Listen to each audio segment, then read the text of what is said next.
بص يا صديقي، خليني اقول لك على حاجة من الاول كده. مفيش طريقة واحدة للربح من الانترنت تنفع لكل الناس. ولو سألت 10 اشخاص عن احسن طريقة للربح من الانترنت، غالبا هتاخد 10 اجابات مختلفة. وده مش لان الناس بتكذب عليك، لكن لان السؤال نفسه غلط. المشكلة مش في الطرق، المشكلة ان اغلب الناس بتدخل طريقة مش مناسبة ليها اصلا.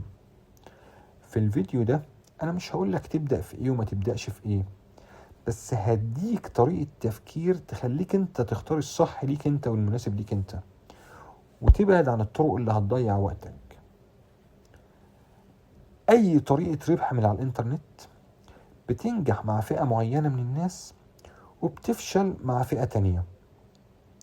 ولو دخلت مجال مش شبهك انت ولا مناسب لظروفك انت، هتفشل حتى لو المجال نفسه نجح جدا مع غيرك. طيب قبل ما تبدأ أصلا تفكر في إن أنت تدخل مجال الربح من على الإنترنت، لازم تسأل نفسك كام سؤال كده. أول سؤال فيهم: أنا عندي وقت ولا عندي طاقة؟ في فرق كبير بين واحد فاضي بس نفسيته تعبانة، وبين واحد مشغول بس عنده طاقة وعنده تركيز. لو عندك وقت بس طاقتك قليلة، المجالات اللي محتاجة تركيز طويل هتتعبك. ولو عندك طاقة بس وقتك قليل، المجالات اللي محتاجة ساعات عمل كتير هتكسرك يا صديقي. اختيارك للطريقة لازم يراعي النقط دي كويس جدا وما يتجاهلهاش أبدا. تاني سؤال انت بتسأله لنفسك: انت بتستحمل ايه فعلا؟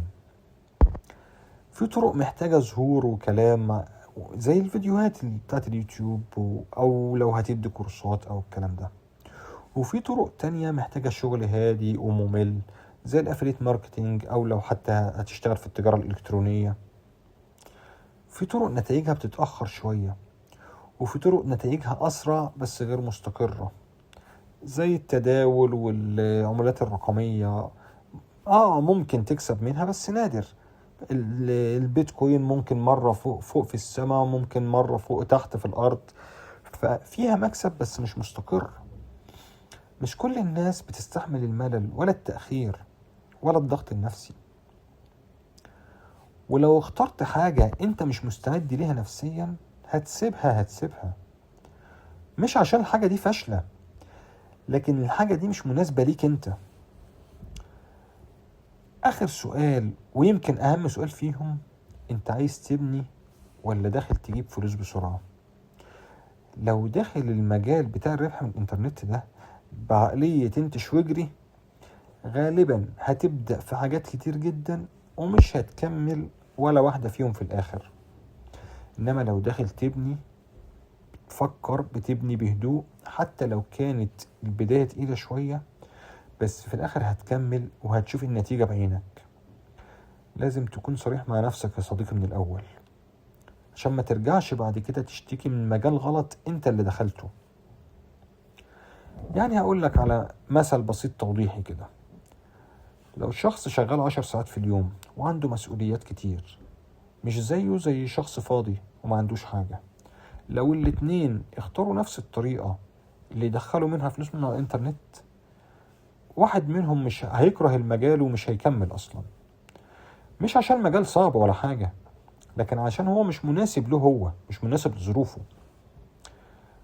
الطريقة الصح مش اللي الناس بتتكلم عنها اكتر طريقة. الطريقة الصح هي اللي تناسبك انت، بظروفك انت وبطريقتك انت. لو تجاهلت الأسئلة دي كلها قبل ما تبدأ وبدأت كده أي حاجة عشوائي، أغلب الظن بعد فترة هتقول المجال كله كذب ومفيش حاجة اسمها ربح من الإنترنت، ومفيش حد أصلا بيدخل فلوس من على الإنترنت. هو مش كذب ولا حاجة، بس أنت اللي اخترت طريقة مش بتاعتك.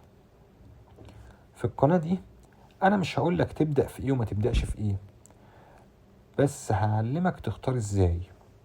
في الفيديو اللي جاي هنتكلم عمليا عن أنواع الربح من على الإنترنت، ومين فيهم يناسبك وليه يناسبك، ومين فيهم ما يناسبكش.